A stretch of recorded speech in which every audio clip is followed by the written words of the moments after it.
प्रगति विचार साहित्य महोत्सव 2024 एक यात्रा मानसिक स्वास्थ्य, शांति और स्थायित्व की ओर।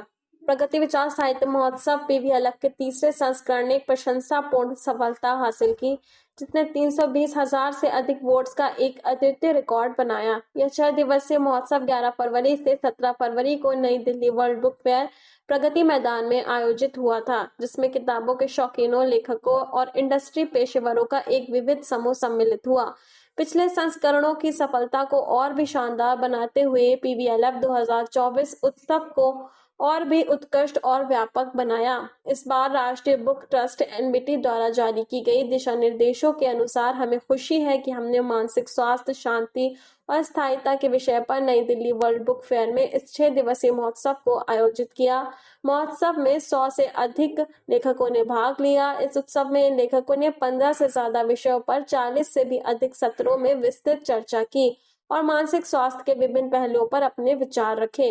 कार्यक्रम का मुख्य आकर्षण पीवीएलएफ ऑथर्स मैराथन रहा, जिसके अंतर्गत प्रसिद्ध लेखकों और नवोदित प्रतिभाओं को मानसिक स्वास्थ्य से लेकर स्थिरता तक के विषयों पर प्रेरक बातचीत में शामिल होते देखा गया।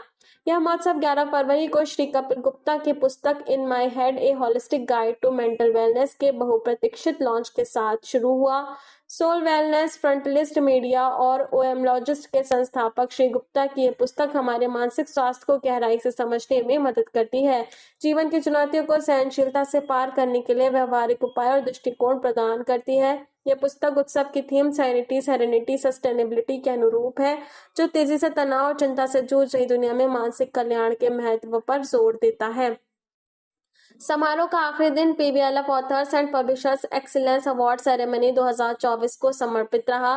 किताब वाले अटलांटिक पब्लिशर्स और सिरोना हाइजीन द्वारा प्रायोजित इस प्रतिष्ठित कार्यक्रम ने विभिन्न श्रेणियों में लेखकों और प्रकाशकों के उत्कृष्ट योगदान को सम्मानित किया गया। हम इस कार्यक्रम में भाग लेने वाले सभी लोगों को बधाई देना चाहते हैं। हम एनबीटी, नेशनल बुक ट्रस्ट और अपने सभी मेहमानों, भागीदारों और समर्थकों के प्रति हार्दिक आभार व्यक्त करते हैं, जिन्होंने इस कार्यक्रम को बड़ी सफलता दिलाई। वास्तव में पीवीएलएफ 2024 एक ब्लॉकबस्टर थी।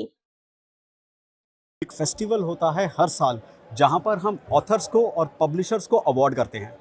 इस अवार्ड की एक खासियत तो ये है कि यहाँ पर जो अवार्ड्स मिलते हैं वो डेटा के बेसिस पे मिलते हैं, वो एक्चुअल नंबर्स के बेसिस पे मिलते हैं। ऐसा आप अवार्ड आके खरीद नहीं सकते, जो इस अवार्ड के सक्सेस का एक बहुत बड़ा कारण है। इसके अलावा ये one of the only awards है जहाँ पर हम डेब्यू ऑथर्स को भी अवार्ड करते हैं। सो डेब्यू ऑथर्स को नॉर्मली कोई प्लेटफॉर्म नहीं मिलता कि वो खुद को प्रमोट कर पाएँ, तो प्रगति विचार लिटरेचर फेस्टिवल पे हम उन ऑथर्स को भी अवार्ड करते हैं। अगर आप कुछ बड़े ऑथर्स देखेंगे तो गौर गोपाल दास जी को अवार्ड मिला इस साल, सुधा मूर्ति जी को अवार्ड मिला इस साल, मगर उसके साथ में कपिल कुमार जी को अवार्ड मिला है इस साल। ये कुछ ऑथर्स हैं जिनको हर कोई जानता है, बहुत सेलिब्रेटेड ऑथर्स हैं, मगर उसी के साथ में बहुत सारे ऑथर्स को अवार्ड मिला जिन्होंने अपनी पहली किताब लिखी थी, वो डेब्यू ऑथर्स। सुमेघा आहूजा जी को अवार्ड मिला, उनकी ये पहली किताब थी। She may be known as Vivekananda foundation, but उनकी ये पहली किताब थी। तो हमारे अवार्ड के अंदर जो कैटेगरीज जिस हिसाब से हम करते हैं, नए ऑथर्स को भी एक मौका मिलता है अपनी पब्लिशिंग, अपने राइटिंग को प्रमोट करने का या अपने राइटिंग के ऊपर अवार्ड लेने का। इसके साथ में हमारा लिटरेचर फेस्टिवल एक ऑथर्स मैराथन की तरह भी चलता है, वर्चुअली भी और फिजिकली भी। वर्चुअल के अंदर हमारे पास इस साल तकरीबन 75 ऑथर्स ने पार्टिसिपेट किया था और फिजिकल में तकरीबन 25 ऑथर्स ने पार्टिसिपेट किया था। तो एक बहुत बड़ा फेस्टिवल है जहां तकरीबन 100 ऑथर्स पार्टिसिपेट करते हैं और हमारा पूरा 6 महीने का प्रोग्राम होता है। सबसे पहले हम ऑथर्स के लिए नॉमिनेशन लेते हैं, उसके बाद में ऑथर्स की शॉर्टलिस्टिंग होती है, उसके बाद में उसके ऊपर वोटिंग होती है। और इन 3 प्रोसेसेस के बाद, तो 3 महीने का टाइम होता है जब हम नॉमिनेशंस लेते हैं, 1 महीने का टाइम होता है जब हम उसकी शॉर्टलिस्टिंग करते हैं, और फिर 1 महीने का टाइम होता है जब हम उस पर वोटिंग कराते हैं। और ये सब कुछ होने के बाद में हमारे अवार्ड्स अनाउंस होते हैं। और हम ये बात करें, हमने पिछले साल 10 ऑथर्स को अवार्ड दिया था और 7 पब्लिशर्स को अवार्ड दिया था। इस साल हमने 29 कैटेगरी रखी। हम लोगों ने 6 ऑथर्स पब्लिशर्स को अवार्ड दिया और बाकी 22 ऑथर्स को अवार्ड दिया इस साल। मतलब इस बार ऑथर्स की संख्या, हाँ जी, और इस बार हमारा वोट भी हमें 3 लाख से ज़्यादा मिले वेबसाइट पे।